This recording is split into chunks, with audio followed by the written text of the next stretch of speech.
Okay, we're back. Thank you, Kramer. We are back to finish up our discussion of the finale here in part 2. This is the official final episode of Seinfeld, episode 180. We're in the Latham courthouse here. The gang is waiting in a back room for Jackie to arrive. George and Elaine look nervous, but Jerry and Kramer are casually, chowing down on some cereal. It's excellent. Don't worry, I didn't use too much milk because I know we got to make it last. I've had to reduce my milk level.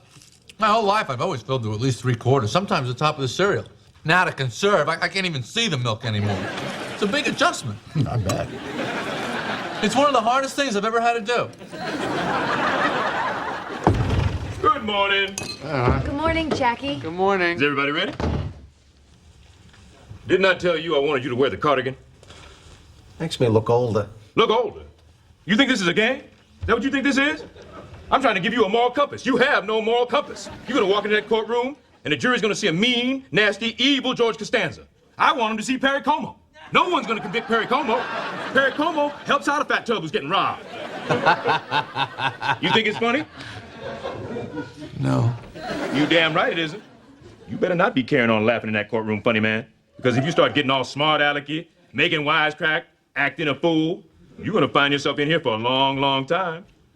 I don't like that tie. Susie, get one of my ties from my briefcase. How do I look, Jackie? Oh, you looking good. You look strong. You one fine-looking, sexy lady. Thank you, Jackie. How about me, Jackie? Kramer, you always look good. You got respect for yourself. You're genuine. The jury's gonna pick up on that. Here. This one? That's right. Do I have to? Jackie says put it on, Jerry. Jackie is really good at, he's moving in on Elaine. Who else? Sidra. He's going to move on Sidra later. Yeah. But, he's a sweet talker. But at the top of the scene, I love how George and Elaine, they're so nervous, but Kramer and Jerry are just like going to town on that cereal. But his analysis of his milk intake is wonderful. It feels like it could be something used for stand-up. So you are the stand-up expert. Do you remember, or does this connect?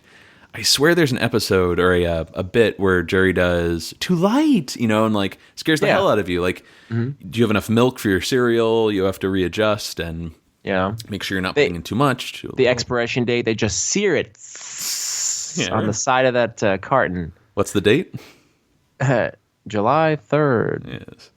This might be part of that. It's not on I'm telling you for the last time, but it might be in other clips where he's kind of shortened or extended a bit. So it's possible there. But yeah. Oh, last month when Liz and I went down to Florida, we had that long drive down 95. Mm-hmm. We listened to a bunch of stand-up. We did all of Mitch Hedberg's albums. Oh, I'm so happy. Make you proud. But we also listened to Jerry, I'm telling you for the last time, which was... That was a first for me, actually. Wow. I've heard bits and pieces, but never from beginning to end. What'd you think? It's great. It's great. It's great, right? It's so funny how these jokes, you've heard them a million times, but they just still, they put me in such a good mood. Mm-hmm. Just like bloopers. I love, though, when you hear that same bit, but from a different clip or a different stand-up, and the cadence is just a little bit different. The joke's still funny, but he'll play with a word or his inflection will change. It's great. Jerry talks about that a lot, the idea of you really have to shape your joke to hit the exact right beats, right intonation, right delivery, right timing. Yeah. He's like, if you're off by just a millisecond, it won't work. Well, see, I've heard that, which I appreciate. And that's like the older school of thought, I think. And then there's the modern type of comic that just wants to improv on stage and just talk. Sure. So the different schools of thought, which is kind of cool. But Jerry's old school. Yeah, Jerry seems like it's he puts in, well, I guess you can't say it. It varies comedian to comedian, but based on his work ethic, it looks like he puts the most work into his stand-up. I mean, did you see that street with all the Post-its? Oh, yeah. All right, what else do we have in this scene to talk about here? George wearing a suit jacket. Oh, I love the... Perry Como helps out a fat tub who's getting robbed. You think this is funny? Even Jackie's slinging some arrows. Yeah. Bit of trivia here. This is the first time George and Jackie meet. Oh, wow. Yeah. Because if you go back, Kramer, Jackie, they have a long history. Back in the caddy, during the O. Henry trial, Elaine takes the stand, Jerry takes the stand, but no George. Wow, okay. You mentioned Susie earlier. Did you know it was Susie? I assumed. I didn't know it was her, but I assumed because was she carrying his bag? Is that right? Well, yeah, and she Jackie asks her for a tie. Susie? Oh, that's it. Get one of my ties out of my briefcase. Just never put it together. Yeah, pretty cool. The actress, Wendell Josepher, I didn't check out her IMDb credits, but I do recognize her from Twister. She's in that, like, the supporting group with, like, Philip Seymour Hoffman and the guy from Cameron from Ferris Bueller. Nice. Anywho, into the courtroom. Let's talk about the familiar faces we see in the gallery. This is before the gang gets brought out. You've got the Seinfelds and the Costanzas sitting together, but behind them, you've got the rabbi, Uncle Leo, Babs Kramer, who, once again, I never knew was in the audience. I thought it was somebody else until I saw her name in the credits, but I think she did her hair. Maybe she lost weight. Yeah, but she never got like that, I don't know, like an entrance or a moment the way these other characters did, really. You're absolutely right. I think there's like a deleted scene or a moment where she's like leaning. I've got him. Okay. I'm gonna play him here, actually. I will wait for you, my man. I just want to mention some other supporting characters here. You've got Deck McKenzie, Jerry Standen, he's in the audience. Mr. Wilhelm I saw. Nice. On the other side, there's Mickey, Kenny, Putty. Behind them, Newman, Keith, Jay Peterman. Behind them, the Rosses. And then, in a few shots, you got Norman Brenner, Michael's standing in the back. Oh, he's doing his job. Yes. Now, here are the clips that I was mentioning. I guess, since they had a 3-part finale planned and they cut it down to 2, we lost a lot of these little interactions between the supporting characters, which I think is a real shame. Agreed. The show going off the air, why not just include everything? Who cares whether it's a little bloated? And people are going to pay for that advertising, which, doesn't money talk? I guess. Or walk, whatever. But, you get some really nice interactions with characters that otherwise would not have a scene together. So roll that beautiful bean footage. Before I do that, Damn. I'll just say this. It's going to jump to a couple of pairings. You've got Keith and Newman, Rabbi and the parents, Uncle Leo and Babs, Peterman and Putty, and then Mickey and Banya. So we're just hopping around until the main 4 come out. So, what are you doing now? Doing some announcing. Where you staying? Over at Armada. You? I couldn't get a room anywhere. Oh, that's a shame. Then maybe they could move a cot into your room. No way, Newman. All right. Pretty boy. Rabbi, help us. Help us to cope with this. Your son's travails should not be a time for sorrow and despair, but should be viewed instead as a wonderful opportunity for growth and enlightenment. I told you. Hello, I'm Uncle Leo. Babs Kramer.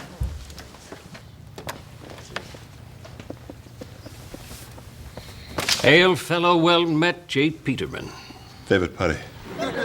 Oh, your boss. And you must be the boyfriend. The man behind the emerald curtain. Yeah, that's right. Hey, what are you doing? What? You took my seat. I was sitting here. No, you weren't. Hey, Putty, I told you to save my seat. Move over, Banya. No, I like the end here. I said move over. You got up. Move over! Stop it! Come on, put it. All rise.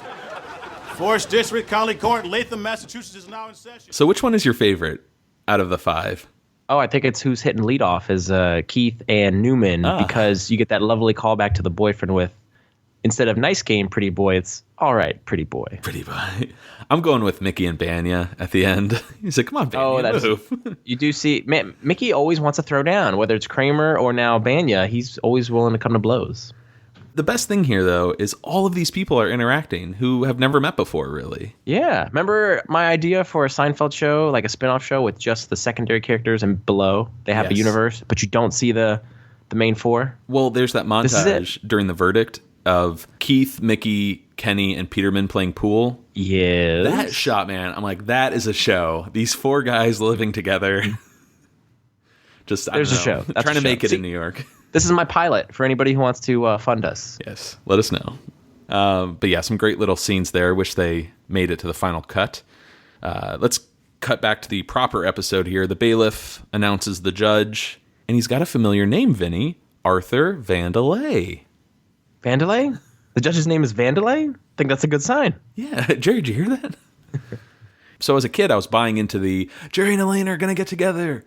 And I was so stupid too. I'm like, this is a good sign. Everything's going to work out. Yeah.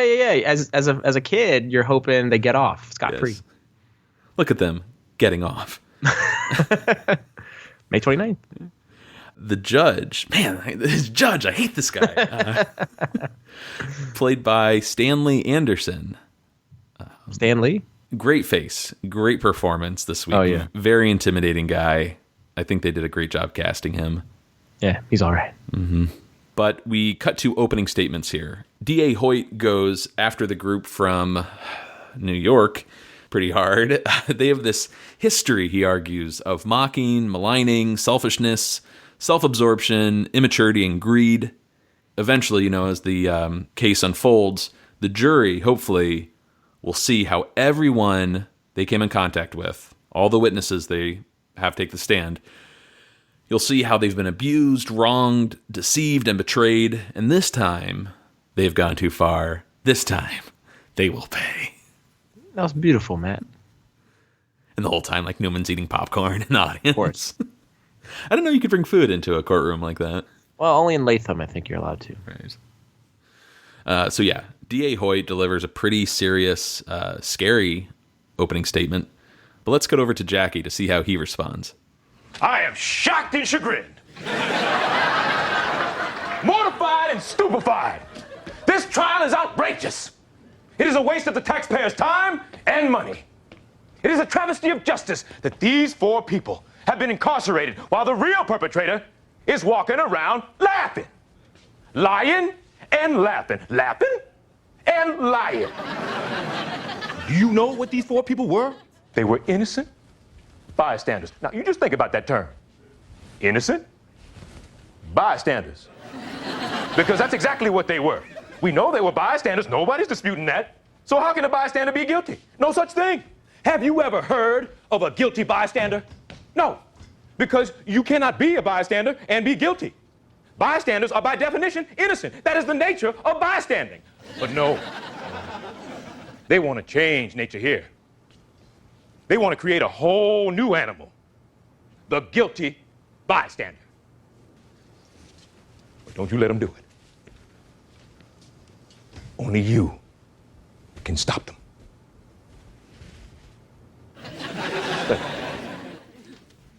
I love that little fist thing he does. You can do this, people. You got me, right? Yeah, of course. I got you.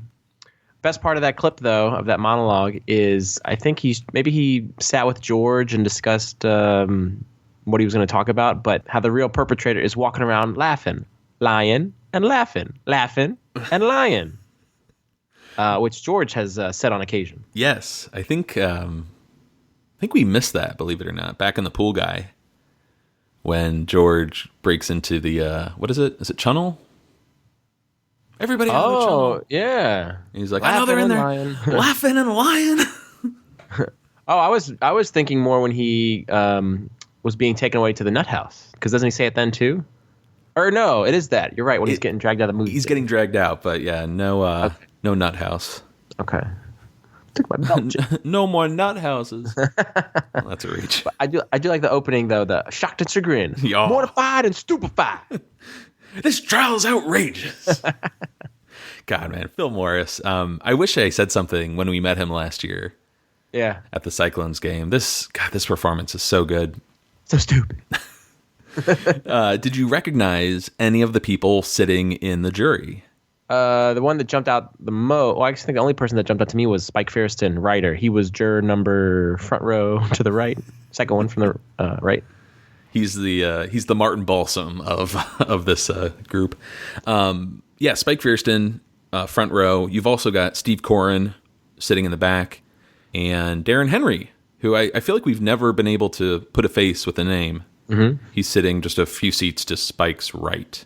Cool. And some other cool trivia here. We mentioned that a lot of the extras and background actors are played by crew members or friends / family of the cast. And Jason Alexander's wife, Dana, is sitting in the jury box. She's on the far left as, we're looking at them. Front row, short hair. Okay. Pretty much sitting right behind Jason. That's Larry's middle name. Larry Dana David. Oh, that's right. We get an act break, and when we come back, we're in the thick of it here, guys. This is the trial of I guess not of the century. OJ was just a few years before this, but the trial of 1998. To kick it off, we have Officer Matt Vogel, who we spoke about earlier, and the carjack victim, Howie, taking the stand, pretty much just, repeating what we've already seen. And again, I guess we understand why they have to have these moments in the finale, but they really slow things down. Calling people to the stand? That, and just we've seen all this, and none of this is really funny. I guess the joke here is how embarrassed the Seinfeld 4 are, to have to hear them hurl these insults at this poor guy getting mugged. Yeah. But yeah, just, I don't know. I find all this really boring until we get to, the memorable characters. The first witness that the prosecutors bring up is Mabel Choate. And he's like, how the hell are they getting these people to Latham, Massachusetts? This is Frances Bay playing Mabel Choate, who we know from The Rye and The Cadillac, the poor woman who, Jerry ripped the rye out of her hands. The old bag, if you will. Yes. And she has some really horrible things to say about Jerry. Next witness is Marla Penny, played by Jane Leaves, who we, of course, know from The Virgin and The Contest, the pilot, I think, for a little bit. I got a clip here because I love Jane Leaves' performance here. What was your connection to the defendants? I dated Mr. Seinfeld for several weeks in the autumn of 1992. Then on the evening of October 28th, there was an abrupt end to that relationship. Tell us what happened. It's rather difficult to talk about. It's all right. Take your time. Well, I became aware of a what? Yes? A contest. Contest? Yes. What was the nature of the contest? Oh, please, I can't. It's okay. The four of them made a wager to see if they could. Yes. To see who could go the longest without gratifying themselves. For the love of God. It was horrible. I love the reaction from the gallery when she says, who could go the longest without gratifying themselves? Peterman's like, oh, for the love of God. Dear God. Love just this back and forth, how Hoyt, just kind of pulls it out of her. A what? Yes? A contest. What was the nature of this contest? So I think we can see where this is going, right? It's not going to be good for the main four here. You want to talk about the next couple of characters we see take the stand? Next, we have Donald Sanger being called to the witness stand. And who is that, you might ask? That is none other than the Bubble Boy. He lives in a bubble. Voiced by John Heyman. Correct me if I'm wrong, but is he also the prison guard in the end? He in is. The last scene? Okay. Yeah, we see John Heyman on screen without the Bubble Boy arms. He's the guy that pulls Jerry off the stage. What? Whoa. Is he double dipping in the same episode? Because that would be so cool. Well, if you think that Bobby is voicing, or what is it? Gammy, or what is it? Gammy Krantz? Yeah, Lazy Eye. Right. So can voices double dip, I guess? Yeah, sure. Yeah, there's actually some cool behind the scenes photos in that book you have. Mm-hmm. I think you see John Heyman just sitting in the witness stand, and he's just wearing normal clothes with this Bubble Boy sleeve on. You keep bringing up that book you gave me. Do you want it back? Have you read that book, by the way? Do you want one of your own? Next, we have Lola, who is played by Donna Evans, stunt woman Donna Evans. And we recall Kramer got her a used wheelchair in the handicap spot. Do you remember what she called Kramer when she broke up with him? Oh, a hipster doofus. Told her to drop dead. Drop dead. It's funny when she, takes the stand. You almost don't recognize her. You're like, who is she again? Luckily, they show the clip to correspond with that moment. Then you're like, oh, there she is. Right.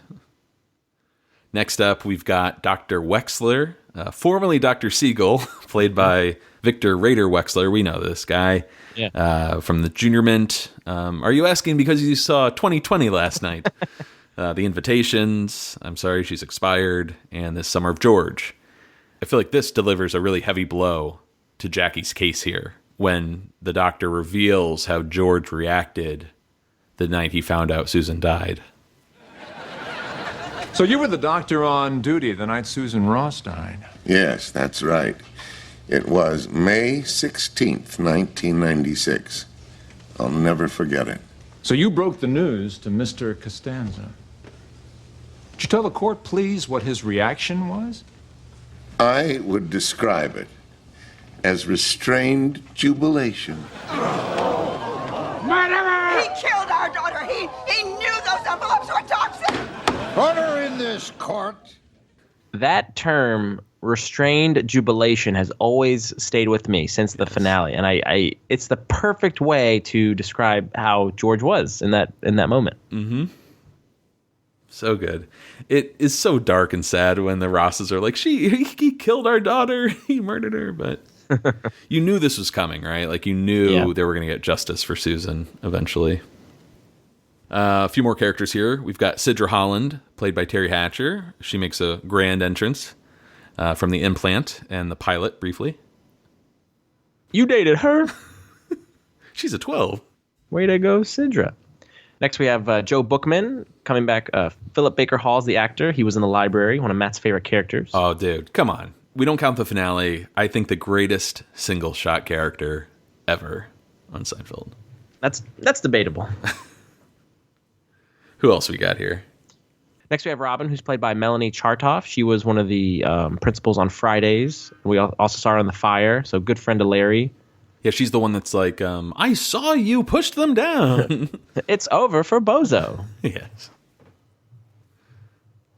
Next, we see God, this is ridiculous. How did they find this guy? The mall security guard from the parking garage that caught Jerry and George peeing. And he's played by David Dunnard, who also ran the Rageaholics meeting, right? Mm-hmm. Don't call me Pinhead. Right. I think we find out in the scene that it was called the Garden Valley Shopping Mall, which means, it was in Jersey, of course. It's either the Jersey Gardens Mall in Elizabeth. I think it could be the Garden State Plaza in Paramus, which we've been to several times. Have I been there? Yeah, that's where we saw Last Jedi. Oh, yeah. So maybe David Dunnard is walking around. Sweet. Next, we have Detective Hudson, who was in The Wigmaster, played by James Pickens Jr. And I don't believe we see him in The Wigmaster. We hear his voice when Kramer's getting arrested for being a pimp. I think so, yeah. He does not look familiar, and Larry is definitely the one saying, "Turn, pimp!" Yeah, exactly. Oh, well, James Pickens is in in Grey's Anatomy. So most people will recognize him from Grey's Anatomy. Right on. Next, we have Leslie the Low Talker, who's played by Wendell Meldrum from The Puffy Shirt. Please. This man's a low talker. Either get some kind of microphone in here. Or... So he's right. The low talker comes back, Leslie, who's played by Wendell Meldrum. And, of course, we recognize her from The Puffy Shirt. Yes. But I always want to cut to these characters that have, big scenes here. Steinbrenner, up next, right? Lee Baer, voiced by Larry David. And here we go. Call George Steinbrenner to the stand. Call George Steinbrenner. So George Costanza came to work for you in May of 1994? Yes, that's right. He was a good kid, a lovely boy. Shared his calzone with me. That was a heck of a sandwich, wasn't it, George? Yes, sir. That was a good sandwich, sir. Had one little problem, though. What was that? He was a communist. Big as they come.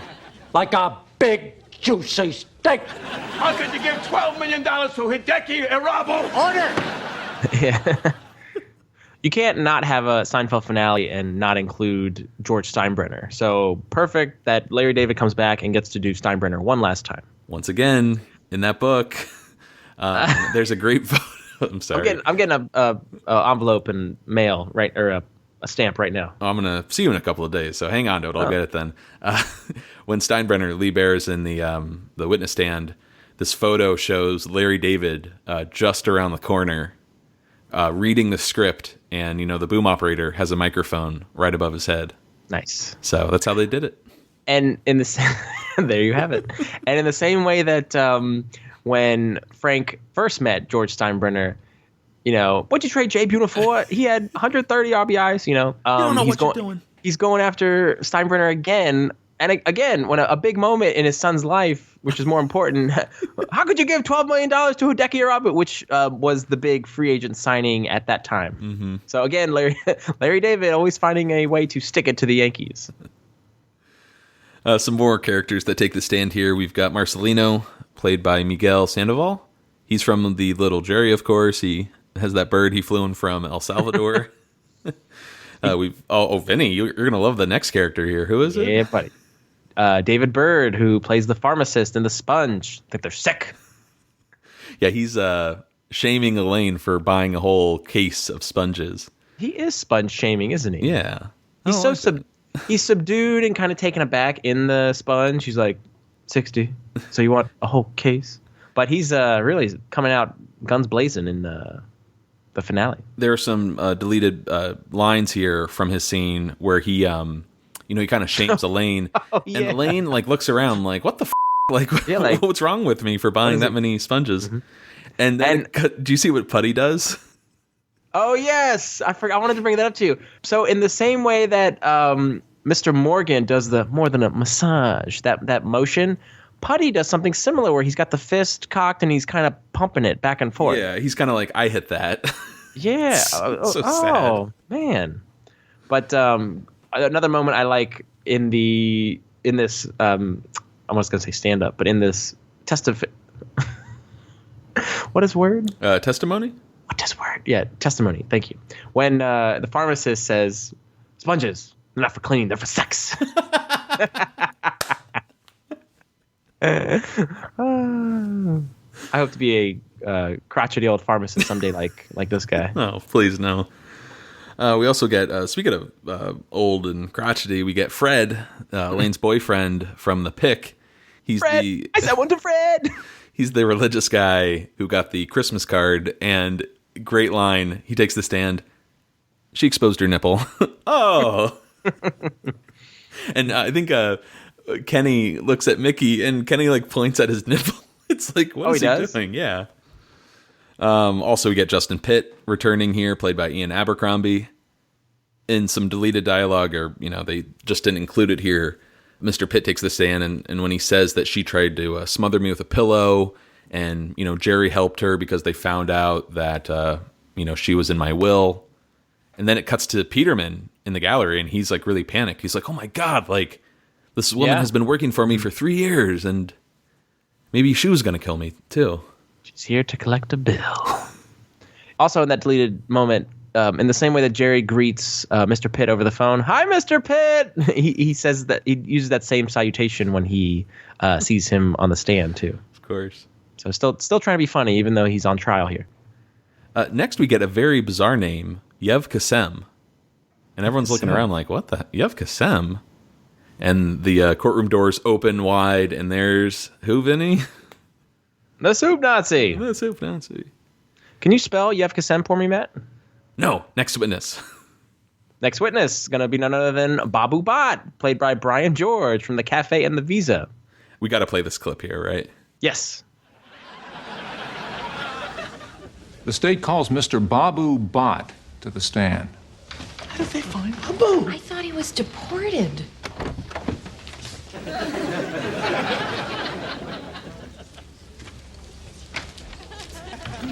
You've come a long way to be here today, haven't you? Yes. All the way from Pakistan. And what's your connection to the defendant? I owned a restaurant. Seinfeld told me to change the menu to Pakistani. But nobody came. There were no people. And then what happened?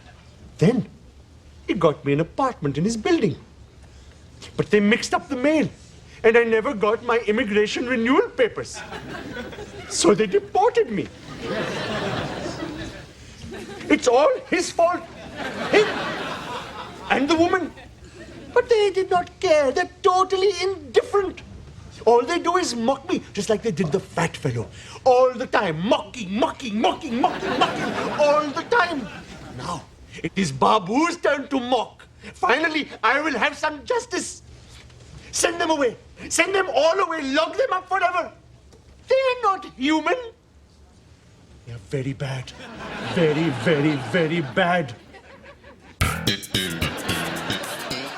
That finger, man, it's like 10 inches long. It's so long. There's a gif of it. You were so fast with that finger. Oh, let's cut that out. So there's a moment in the like in the extras on the DVD in which they're interviewing a lot of these actors that came back for the finale, and Brian George, Babu Bhatt, is one of them. And he, while they're filming the finale, he passes Jerry, and Jerry says to him, "You're the man." And Brian George is kind of taken aback, like he doesn't know what that means. And then it dawns on him that Brian George, Babu Bhatt's testimony is like the most the powerful of all the testimonies that they've seen so far. So that's the one that's gonna like be the knockout blow. Right. They save it for last here. I wonder if a lot of Seinfeld fans wondered, is Babu actually going to come back and get revenge on Jerry? Mm-hmm. And in a weird way, like I thought it'd be kind of cool. This is maybe too much of a conspiracy, but like the Legion of Doom or something, like all these people would join forces, like the Rosses, Newman, Babu, like they would all team up to be like, how can we take the Seinfeld 4 down? It's so appropriate given the history that the Seinfeld 4 have had with all these other characters that, these are the ones you bring back. It is funny though how, I guess Jerry's responsible for the cafe closing, but it wasn't doing well. You're right, but again, the whole mail mix-up. Well, whatever. Hey, just roll with it, right? Yeah. We mentioned some deleted scenes, some characters that are in the gallery that we never see testify, but it is in the deleted scene footage. Mr. Lippman takes the stand, and he tells the courtroom about hiring George and how he had sex with a cleaning woman. Poppy takes the stand to talk about the wine and the 5-alarm chili. You've also got Arnold Deansfry, which I think is a pretty good case against Kramer. Yeah. Making fun of mentally challenged people, but Kramer like speaks up. He's like, no, it was what was it? The Novocaine. Yeah. Mm-hmm. Yeah. Now there's two people that take the stand, and there's a great joke between the two of them. The first up is the cop from the end of The Engagement, that picks up Newman for dog napping. Yes. And he's on the stand, right? And he's like, he explains that Elaine and Kramer dog napped Roxy. And then he's like, I believe that heavyset fellow was also arrested. And like Newman's trying to sneak out. You see Newman's back as he's tiptoeing toward the exit, and he turns around and kind of smiles, embarrassed at the whole courtroom. And then later, Ramon, the pool guy, takes the stand. And he, tells the whole story. He's like, yeah, Jerry pulled me into the pool, and then that heavyset fellow over there jumped on me. I really think they should have included both of these. They were excellent moments. And when Ramon is telling his story, isn't Newman like sneaking out again? Yeah, exactly. It's the same joke again, where you see Newman's back tiptoeing toward the exit. Oh, man. Ramon sounds pissed when he's on the stand. Yes. Because he's very jovial in the pool guy. I think Ramon probably has the best case, considering he could have died. Of course. Any characters that didn't make an appearance in the finale that you would have liked to have seen? Oh, that's a good question. I know I'm putting you on the spot here. It's kind of hard to think about. Yeah. Or you want to get back to me? We could probably create a huge list. I'm sorry I didn't do that, but these were the ones. I guess these were the ones where the actors were available. We get an act break, and we cut over to Rivera Live. Nothing really to report here, except the jury is in deliberation while everyone is waiting for a verdict. We cut over to the courthouse, and we get a little conversation between the gang in one of the back rooms. Do they make you wear uniforms in prison? I think so. It's not that bright orange one, is it? I hope it's not that one. Because I cannot wear orange. Will you stop worrying? Jackie's gonna get us off. He never loses. How about when he asked that cop if a black man had ever been to his house? Did you see the look on his face? I love how oblivious Kramer is. Yeah. How about when he asked that cop if a black man had ever been to his house? And recall when Jerry and Elaine, the deal, when they talk about, they'd have to, if Elaine ends up with another guy, they'd have to kill him. They'd end up in prison. Oh, that's right. Have to wear that big, heavy denim. That also got brought up in another episode, the idea of wearing, I think George in a cold open was like, prison, yeah, that's where it's at, or something. Yeah, like it'd be so much easier, or it is interesting, or something like that. And he says maybe someday. That's it, yes. Very bizarre scene here, but it's great. Let's cut over to Judge Vandelay's chambers. He gets a visitor here. Sorry to bother you, Judge. How did you get in here? Please, if he's found guilty, please be kind to him. He's a good boy. This is highly irregular. Well, maybe there's something I can do for you. What do you mean? You know. You know. We should start doing that from now on. I love Seductive Estelle. Oh, God. There's another spinoff. That's going to be on Cinemax, though. This is highly irregular. Not much to say. I just like that scene. Oh, yeah. Now, we get another montage in this episode while the jury is trying to figure out the verdict. We cut to the hallway. You've got Stu, Shermack, Jay Crespi, who we didn't mention, actually. They were in the gallery, I think. Correct. Doesn't George call them out? He's like, hey, way to go. With the plane. Yeah. Great plane. Yeah. But they're there with a pharmacist, who else? Bookman, Marcelino, Marla, Justin Pitt, Mabel. And then over at the gazebo, I think it's a gazebo, you've got the rabbi praying with the Seinfelds and Frank. Mm-hmm. Which, we wondered, is Frank Catholic or is he Jewish? Maybe he's, mixed. Okay.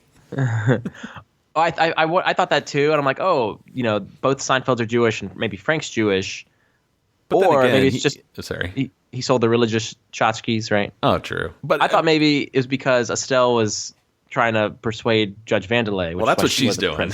Yeah, but yeah, I mean, Frank can pray with whoever he wants, right? His son's on the chopping block. Now over to the bar. I love this shot once again. Playing pool, Mickey, Keith, Kenny, and Peterman. What a great spinoff that would be. What other scenes and characters do we see here? We have Putty sunbathing. He's got that trifold mirror apparatus thing. We see that Steinbrenner and Wilhelm are out to eat, and they're arguing over the bill, looks like. Oh, and here's a good one. Newman is in his car sleeping. He's covered by, is it newspaper? I think there's like newspaper, food wrappings. Is quite a similar shot to Jerry in the Cadillac. Yeah, they urinate in there. So that was kind of cool. Next, we cut to a porch scene in which there's a couple characters eating soup. You have Robin, Babu, Lippman, and Poppy, and they're all being served by the soup Nazi. And you see Poppy kind of, motion to the soup Nazi. Can you come here? And he's like, this could use a little more of this. Of salt, I think. And the soup Nazi gets so upset that he wrestles the soup away and the spoon from Poppy, and then he just walks off. So Poppy's left empty-handed.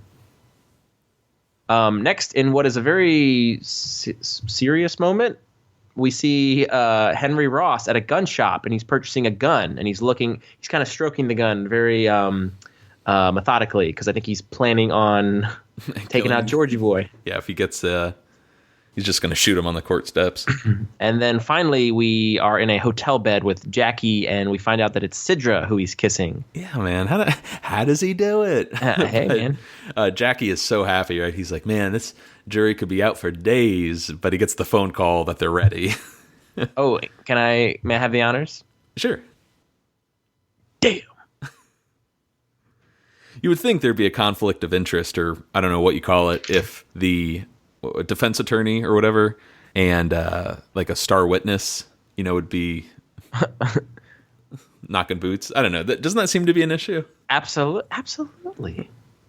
But let's move over to the courtroom for the big ending here. The defendants are back, and before the jury returns, Jerry turns to Elaine and wonders, hey, what was that you were about to say on the plane? before it was going down. I've always loved you, United Airlines. Ah, there it is. If you recall when the plane's going down, Jerry said, I have something I want to say to you as well. And we'll never know what that was. I think it was, this is cheesy, but I think Jerry might have said that to Elaine. Yeah, I'd like to think that as well. But the jury returns, and we get a big dramatic pause before they announce their verdict. Guilty. Yay!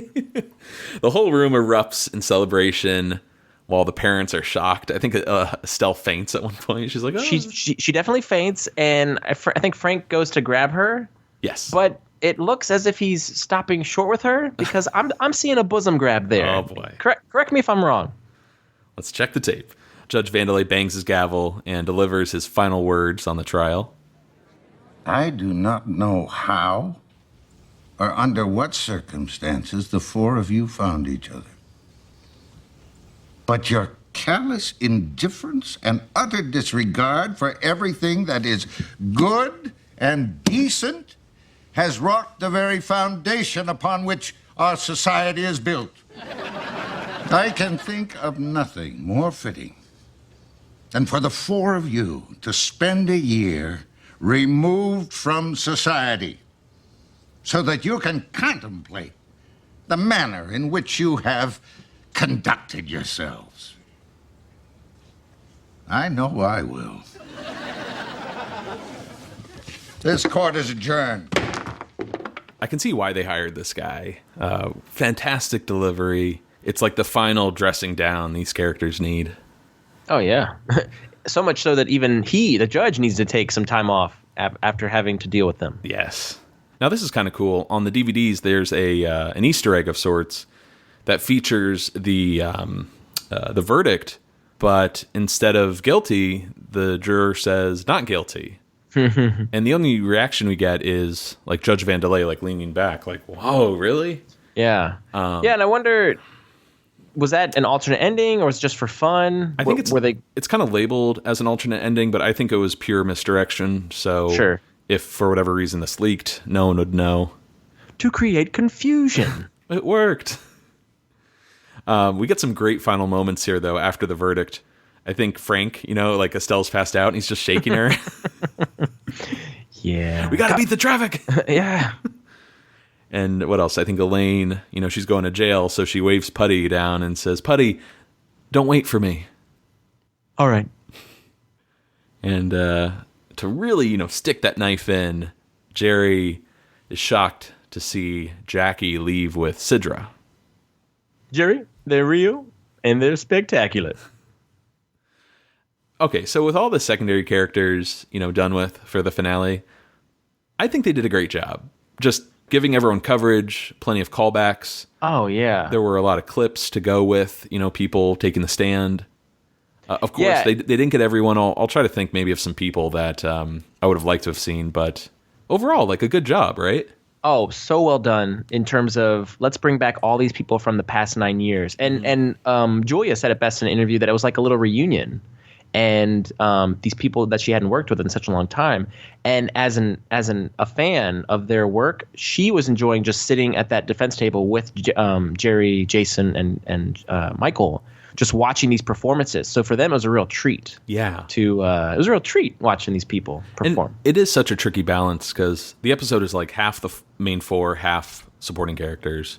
I kind of wish there was more for the main four to do, but that's one of my gripes. It's just sort of a trade-off. You can't win, yeah. You're damned if you do and damned if you don't. Because if it was all main four, you'd be like, oh, I wish we would have brought back some people to see. Yeah. But I like how they interlaced clips of some of these characters to kind of refresh you, or at least as a highlight, see what was their like big claim to Seinfeld fame. Yeah, for sure. Let's cut over to the police station here. This is where the group was taken when they got arrested. They're walking slowly, ever so slowly, back to their jail cell.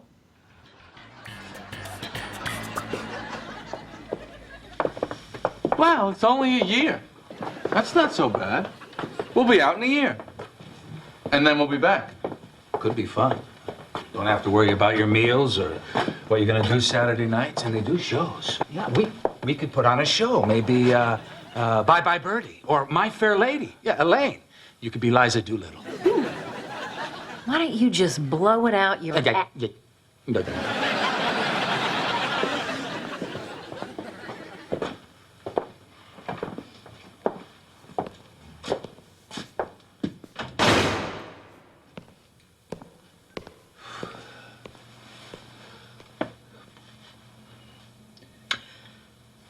If I called Jill from prison, you think that would make up for the other ones? Sure. Because you only get one call.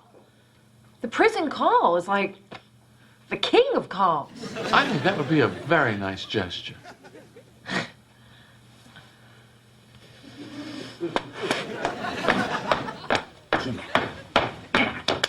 Uh-oh. I got it. It's out. About that, huh? Oh, boy, what a relief. See, now, to me, that button is in the worst possible spot. Really? Oh, yeah. The second button is the key button. It literally makes or breaks the shirt. Look at it. It's too high. It's in no man's land. Haven't we had this conversation before? You think? I think we have. Yeah, maybe we have. So, there's no hugging, there's no learning, but I love this ending. It just has the right feeling to go out on, for me at least, bringing everything full circle. Yes. It's great. I love it. The fact that they end the show with the same conversation in which they began the show between Jerry and George with that button is pure genius. And the decision of Andy Ackerman, the director, to have that slow pullout, that is what gives me chills. Mm-hmm. And that's like where it's real, like, wow, we're actually saying goodbye to these characters that we have fallen in love with over the years. And that's when I get kind of like choked up that, oh, the show's ending, like it is over now. And how far we've come, right? Like at that point, Elaine wasn't even on the show. Yeah. Kramer was Kessler and he was agoraphobic, right? He hadn't left the building in 10 years or something. And George had a lot of hair. I'm aware. Now, despite us really liking the closing conversation there and how it all ties back to the beginning, after reviewing the initial cut of the finale, Jerry and Larry decided that the jail cell scene was not the right note to end the series on.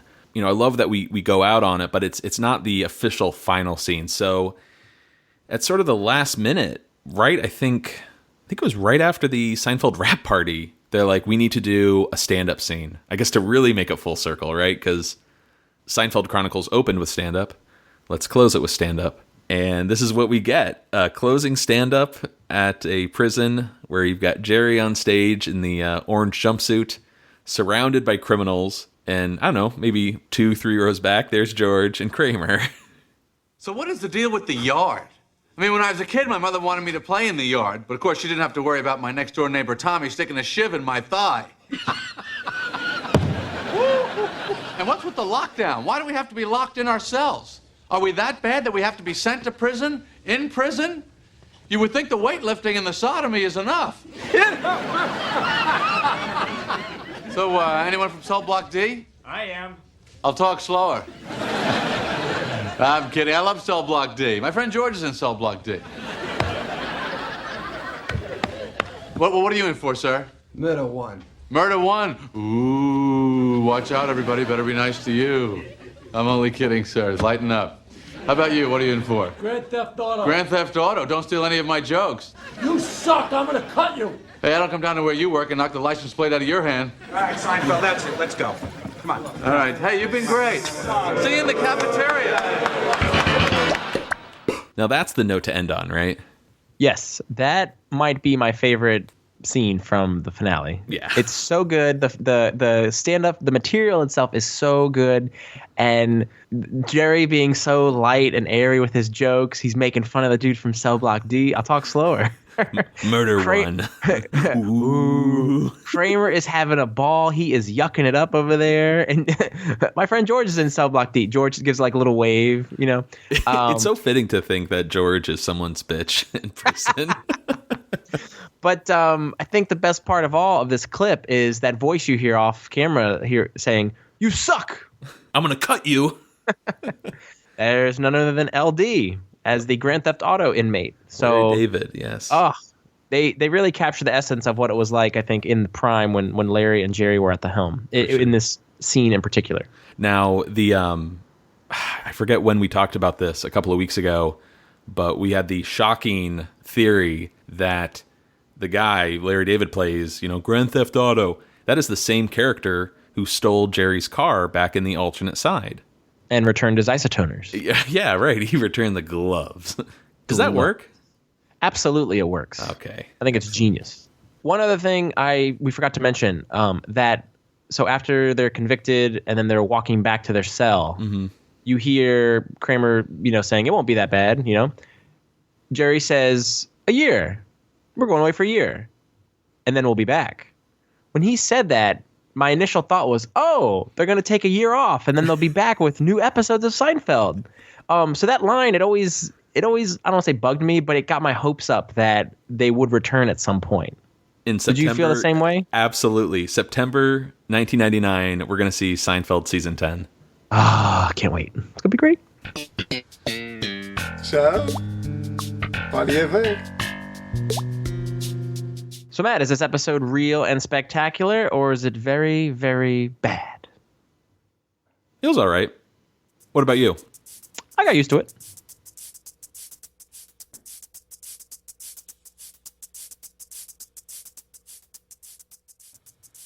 All right, that is going to do it for us here on Seincast. As always, you can reach out to us at seincast@gmail.com. Find us on Facebook, Twitter, Tumblr, Instagram, or leave us a voicemail at Coco Bosco. Vinny, thank you for everything. I could not have done this without you. That's why I love you, buddy. 15-9. But for now, I'm Matt. I'm Vinny. Signing off.